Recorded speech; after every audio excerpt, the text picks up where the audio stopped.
The Islamic life circle के तमाम देखने और सुनने वालों को अस्सलामु अलैकुम।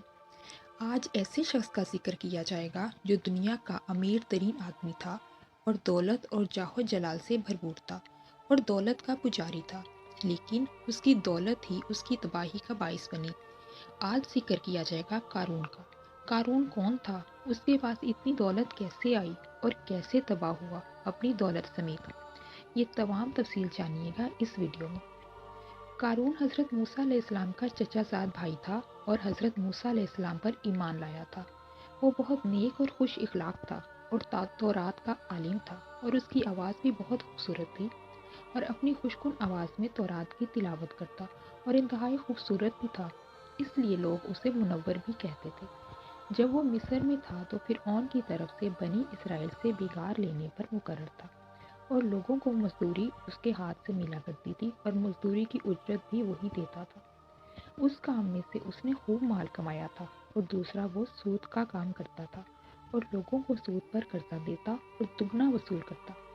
इस तरह उसने बहुत माल इकट्ठा कर लिया। एक और रिवायत में है कि कारून को हजरत यूसुफ अलैहिस्सलाम का एक मदफून खजाना मिल गया था, जिसकी वजह से वो इंतहाई मालदार हो गया। जैसे जैसे वो मालदार होता गया, उसमें हिर्स और लालच बढ़ता गया और लोगों से बद इखलाकी से पेश आने लगा। उसमें गरूर और तकब्बुर इस कदर बढ़ गया कि वो सबको हकीर और जलील समझने लगा और आहिस्ता आहिस्ता वो लोगों पर ज्यादती करने लगा। लोगों से काम करवा कर उनको उजरत ना देता, चीज़ें सस्ते दामों खरीद कर महंगे दामों पर फरोख्त करता। फिर आहिस्ता आहिस्ता वो इतना मालदार हो गया कि उसके खजाने की चाबियां ताकतवर लोगों की एक जमात तक ना उठा सकती थी।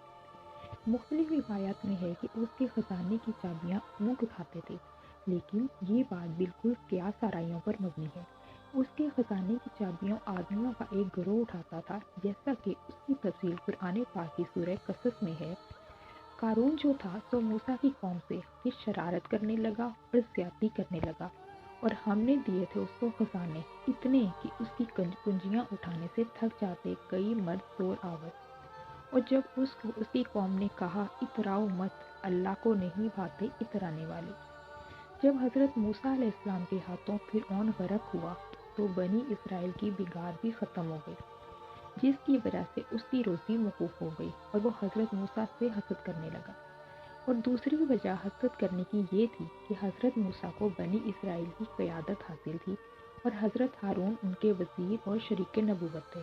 उसने कहा कि मैं भी तो उनकी बरादरी का भाई और करीबी रिश्तेदार हूँ, तो मेरा इस क़यादत में हिस्सा क्यों नहीं।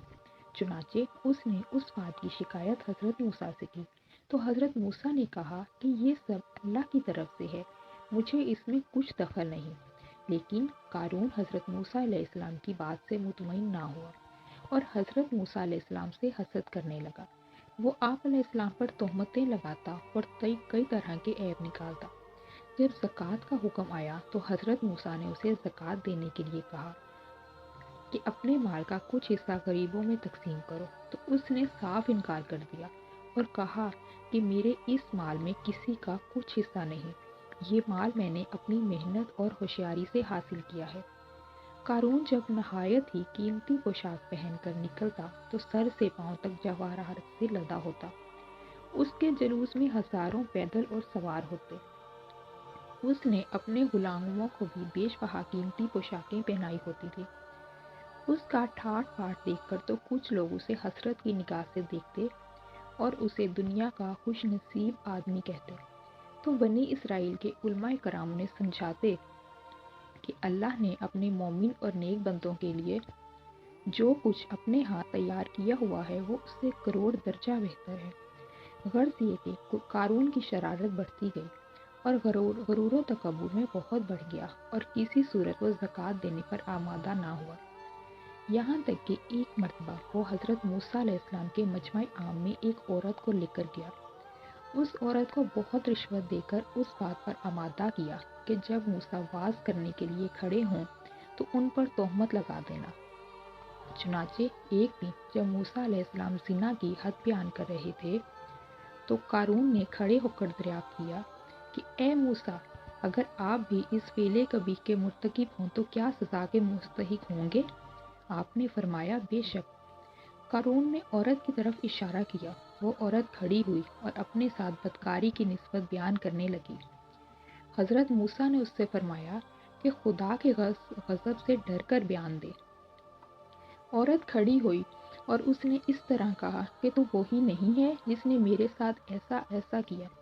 تو حضرت موسیٰ کانپ اٹھے اور 2 رکعت نماز ادا کی۔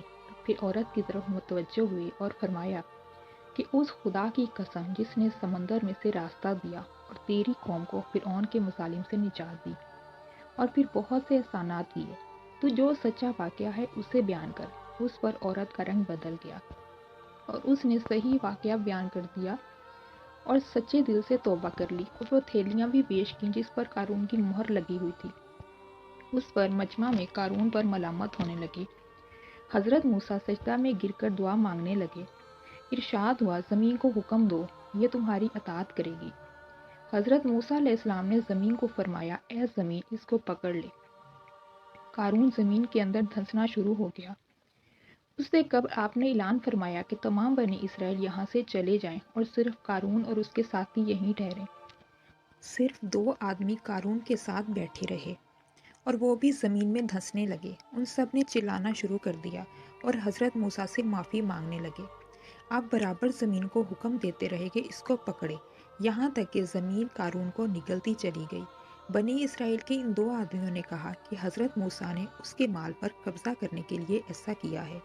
تو حضرت موسیٰ نے زمین کو حکم دیا کہ اس کے تمام مال و اسباب کو بھی لے لے۔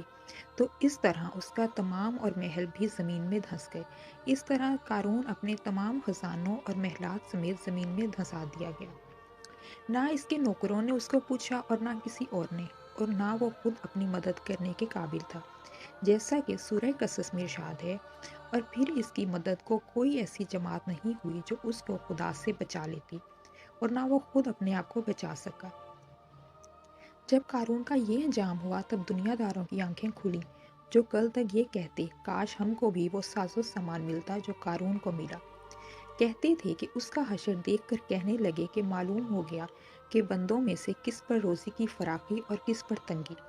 یہ نصیب اور بدنصیبی کی علامت نہیں، اس کو مالداری نے تباہ کر دیا اور ہمیں غریبی نے بچا لیا۔ اگر ہم بھی مالدار ہوتے تو شاید ہمارا حشر بھی اس جیسا ہوتا۔ جیسا کہ قرآن کریم میں ارشاد ہے، اور جو لوگ بخل کرتے ہیں اس چیز میں جو اللہ تعالیٰ نے انہیں اپنے فضل سے دی، وہ ہرگز اس کو اپنے لیے اچھا نہ سمجھیں بلکہ وہ ان کے لیے برا ہے۔ عنقریب وہ جس میں بخل کیا کرتے تھے وہ قیامت کے دن ان کے گلے کا طوق ہوگا، اور اللہ تعالیٰ ہی زمین و آسمان کا وارث ہے اور وہ ہر چیز سے باخبر ہے۔ اس طرح وہ قارون جسے اللہ تعالیٰ نے ایمان کی نعمت اور خزانوں سے نوازا تھا، تو مال و دولت کے غرور و تکبر میں آ کر اللہ کا نافرمان ہو گیا اور اللہ تعالیٰ کے فرمان کا منکر ہو گیا اور زکوٰۃ دینے سے انکاری ہو گیا۔ اس لیے کہتے ہیں کہ ہر چمکتی چیز سونا نہیں ہوتی۔ دنیا کی چمک دمک اور مال کی محبت میں اس قدر ناک ہو جائیں کہ خدا کو اور مخلوق خدا کو ہی بھول جائیں، کیونکہ یہ سب چیزیں ہماری آزمائش کے لیے ہیں۔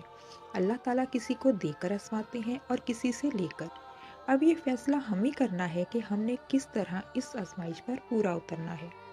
امید ہے کہ آپ کو ویڈیو پسند آئی ہوگی، تو ویڈیو کو لائک اور شیئر کریں اور چینل کو بھی سبسکرائب کریں، اور کمنٹ سیکشن میں اپنی رائے کا اظہار ضرور کریں۔ حاضر ہوں گی ایک اور ویڈیو کے ساتھ، تب تک اللہ حافظ۔